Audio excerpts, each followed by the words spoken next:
ನಿಮ್ಮ ಭೂಮಿಕಾ ದೇಶಪಾಂಡೆ. 84 kg ಅಷ್ಟು ದಪ್ಪ ಇದ್ದು ಡಯಟು, ಜಿಮ್ಮು, ಎಕ್ಸಸೈಸು, ಯೋಗ ನಾನು ಮಾಡಿದ್ದು ಒಂದಲ್ಲ ಎರಡಲ್ಲ. ಅಷ್ಟೇ ಅಲ್ಲದೆ ಹೆಲ್ತ್ ಇಶ್ಯೂಸ್ ಬೇರೆ. ಹಿಮೋಗ್ಲೋಬಿನ್ ಲೋ ಇರ್ತಿತ್ತು, ಅದನ್ನು ಜಾಸ್ತಿ ಮಾಡ್ಕೊಳ್ಳೋಕ್ಕೆ ನಾನು ತಗೋತಿದ್ದೆ ಮೆಡಿಸಿನ್ಸ್. ಅದರಿಂದ ಸೈಡ್ ಎಫೆಕ್ಟ್ಸ್, ಸ್ಟೆರಾಯ್ಡ್ಸ್, ಇದೆಲ್ಲದರಿಂದ ವೆಯ್ಟ್ ಜಾಸ್ತಿ ಆಗೋದು ಅಷ್ಟೇ ಅಲ್ಲದೆ ಶುಗರ್ ಲೆವೆಲ್ ಜಾಸ್ತಿ ಆಗಿತ್ತು. ಇವತ್ತಿಗೆ ಇದನ್ನೆಲ್ಲ ಸಣ್ಣವಾಗೋದು ಅಥವಾ ಹೆಲ್ತ್ ಇಶ್ಯೂಸ್ನ ರಿವರ್ಸ್ ಮಾಡೋದಕ್ಕೆ ನಿಮಗೆ ಅಷ್ಟೆಲ್ಲ ಕಷ್ಟಪಡೋ ನೆಸೆಸಿಟಿ ಇಲ್ಲ. ಯಾಕಂದರೆ ನಮ್ಮ ಹತ್ರ ಇರೋ ಪ್ರಾಡಕ್ಟು ಜೀನಿ ಸ್ಲಿಮ್. ಹೆಸರೇ ಹೇಳೋ ಹಾಗೆ ಸ್ಲಿಮ್. ಎಸ್, ಇದನ್ನು ತೊಗೊಂಡ್ರೆ ಸಾಕು ಸಣ್ಣ ಆಗೋಗ್ತೀವಾ? ಖಂಡಿತ ಇಲ್ಲ. ಇದು ಒಂದೇ ತೊಗೊಂಡ್ರೆ ಸಣ್ಣ ಆಗೋದಿಲ್ಲ, ಇದ್ರ ಜೊತೆ ಕೆಲವು ಆಲ್ಟ್ರೇಷನ್ಸ್ ಮಾಡಬೇಕು. ಇವತ್ತಿನ ದಿನಕ್ಕೆ ಸಣ್ಣ ಆಗೋದು ಅನ್ನೋದಕ್ಕಿಂತ ಹೆಚ್ಚಾಗಿ ಹೆಲ್ದಿಯಾಗಿರೋದು ಸಿಕ್ಕಾಪಟ್ಟೆ ಇಂಪಾರ್ಟೆಂಟು. ಬಿಕಾಸ್ ನಾವು ತಿಂತಿರೋ ಆಹಾರದಲ್ಲಿ ನಮಗೆ ಬೇಕಾಗಿರುವಂತಹ ಪೌಷ್ಟಿಕಾಂಶತೆ ದೇಹಕ್ಕೆ ಹೋಗ್ತಾ ಇಲ್ಲ.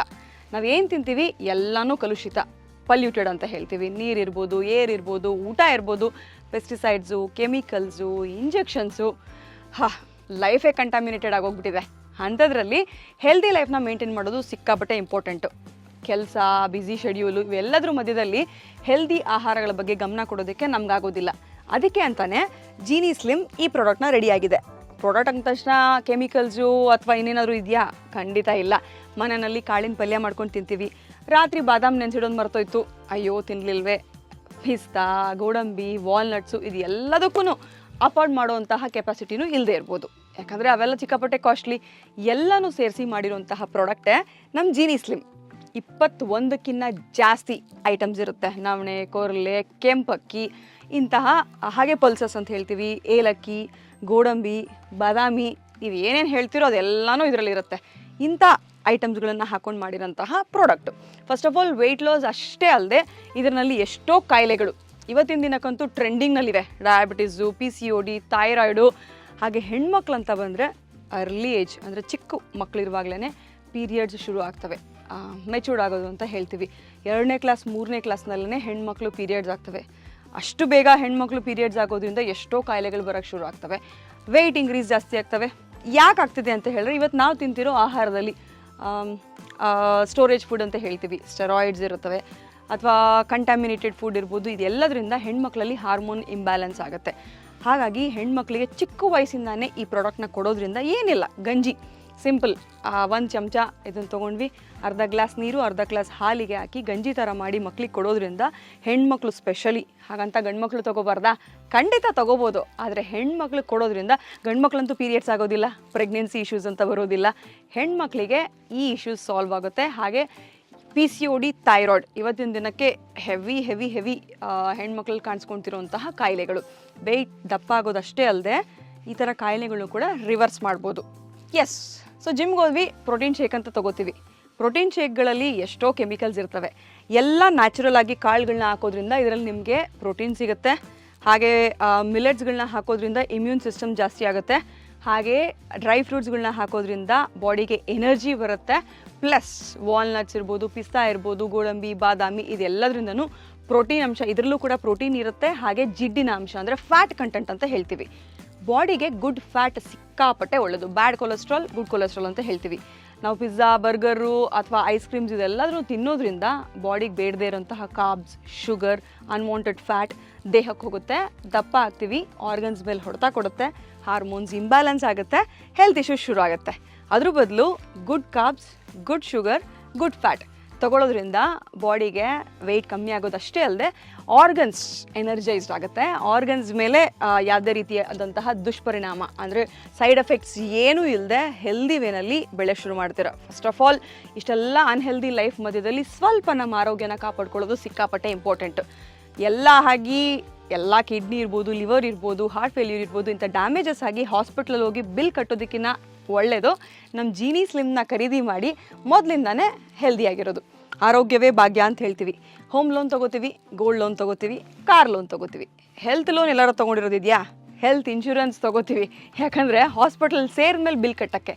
ಹಾಸ್ಪಿಟಲ್ ಸೇರಿಕೊಂಡು ಬಿಲ್ ಕಟ್ಟೋದಕ್ಕಿಂತ ಮುಂಚೆನೇ ಲೋನ್ ತೊಗೊಳ್ಳಿ. ಬೇಡ, ನಮ್ಮ ಜೀನಿ ಸ್ಲಿಮ್ಮು ಸಿಕ್ಕಾಪಡೆ ಕಮ್ಮಿ ಬೆಲೆಗೆ ಸಿಗುತ್ತೆ.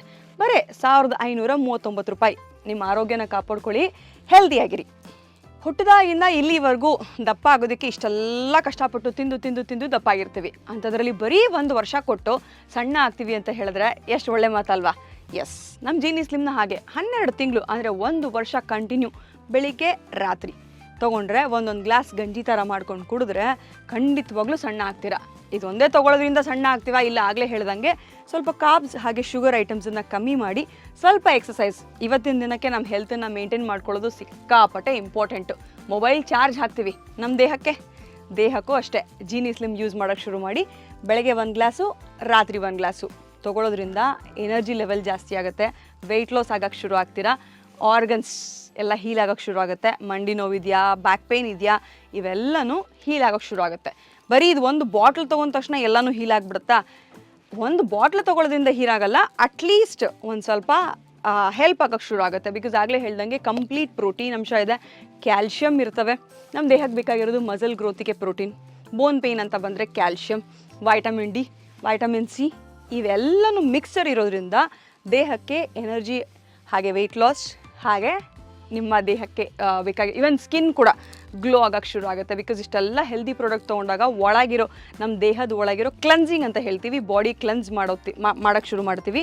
ಸೊ ಕ್ಲೆನ್ಸ್ ಮಾಡಿದಾಗ ಬೇಡದಿರೋ ಅನ್ವಾಂಟೆಡ್ ಕೆಮಿಕಲ್ಸ್, ಅನ್ವಾಂಟೆಡ್ ಫ್ಯಾಟ್ ದೇಹದಿಂದ ಹೊರಗೆ ಹೋಗಕ್ಕೆ ಶುರು ಆಗುತ್ತೆ. ಹಾಗೆ ನಿಮ್ಮ ದೇಹ ಕ್ಲೆನ್ಸ್ ಆಗೋದ್ರಿಂದ ಇಂಟರ್ನಲ್ಲಿ ಪಿಂಪಲ್ಸ್ ಇರ್ಬೋದು ಅಥವಾ ಒಳಗಡೆ ಬೇರೆ ಏನಾದರೂ ಸ್ಕಿನ್ ಇಶ್ಯೂಸ್ ಇದ್ದರೆ ಅವೆಲ್ಲನೂ ರೀಬಿಲ್ಡ್ ಆಗೋಕ್ಕೆ ಶುರು ಆಗುತ್ತೆ, ಕೊಲಾಜನ್ ಲೆವೆಲ್ ಇನ್ಕ್ರೀಸ್ ಆಗುತ್ತೆ. ಹಾಗಾಗಿ ನಿಮ್ಮ ಸ್ಕಿನ್ ಕೂಡ ಗ್ಲೋ ಆಗೋಕ್ಕೆ ಶುರು ಆಗುತ್ತೆ.